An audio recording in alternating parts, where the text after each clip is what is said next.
You know, I really would like the idea of Peter Yan becoming champion, and truth be told, he has all the tools on paper.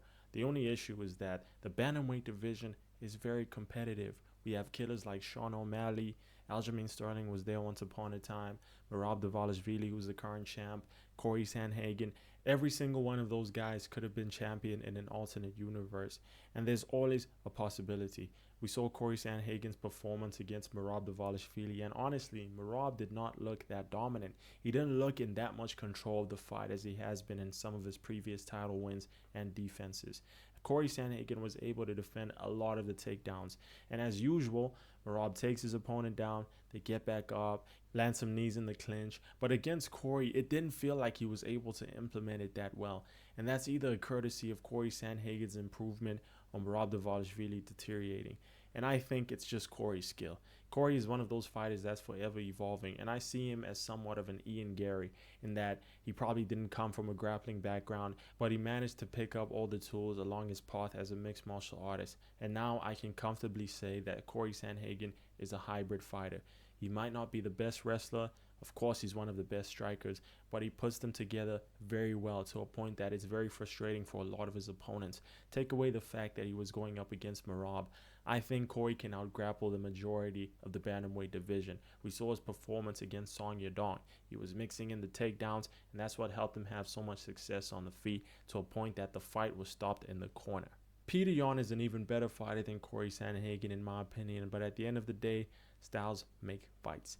And the reason why Peter Yan had so much trouble against Merab is that he kind of makes it easy for him. Peter Yan's striking defense is some of the best we've ever seen in the sport. He has that high guard. He uses his footwork pretty well to walk down his opponents. He's not very light on his feet, not bouncy. He doesn't try to circle the octagon. He tries to walk you down, land his boxing combos. We saw him mix in the knees against Marcus McGee, and I just think he's a very dynamic striker in general. Aside from the boxing, he has some very good kicks, low kicks, body kicks. I'm sure he can throw in a spinning kick every now and then. But I highly doubt that kicks are going to be part of his training camp, especially knowing how the first fight went. But I still wouldn't rule out the possibility of Peter Yan winning. And if anything, I don't know how confident I would be putting money on Merab. And I know that might sound crazy, but I simply mean, judging from his Corey Sandhagen performance, he didn't look as immortal as I expected him to look, despite winning one of the rounds 10-8. And I feel like Peter Yan might be able to capitalize on those holes even better than Corey did. I just hope he uses lateral movement.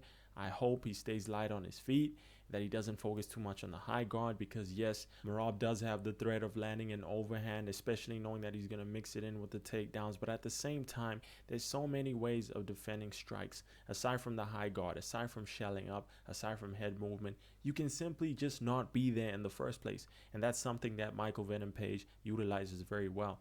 And I know this isn't a weapon in Peter Yan's arsenal, but at the same time, I'm pretty sure he could implement it somehow, especially considering that this might be the only path to victory for him. The window between each of Merab's takedown attempts is just too short to a point where even if he does fail them, eventually he will take you down. And you might get back up, you might separate, but he's just going to take you down again immediately after. I think Merab arguably has one of the best takedowns in the game. I probably wouldn't pick him, but it's definitely arguable. With that being said, who am I picking to win this fight? I really want to be different and pick Peter Yan because he's one of my favorite fighters. His technique is some of the best we've ever seen. He's one of the most well-rounded fighters, but at the same time, I just can't, man. I just can't. Stylistically, Merab seems to be a very terrible matchup for him, and it's been proven in their first fight. That's probably one of Merab's most dominant fights in the entire UFC. You might argue the Marlon Morales one, but at the same time, I just feel like knowing what was at stake, knowing how good Peter Yan was going into the fight, he was the betting favorite. We all thought he was going to beat Merab. Maybe not walk through him, but beat him. And the exact opposite happened. So it may not have been the most dominant, but it was surely up there. And I just don't see Peter Yan having that much more success in the second fight, or at least not enough success to win it. And it's most probably going to go to a decision because I don't think Peter Yan has the ability to finish a lot of the guys in the top five.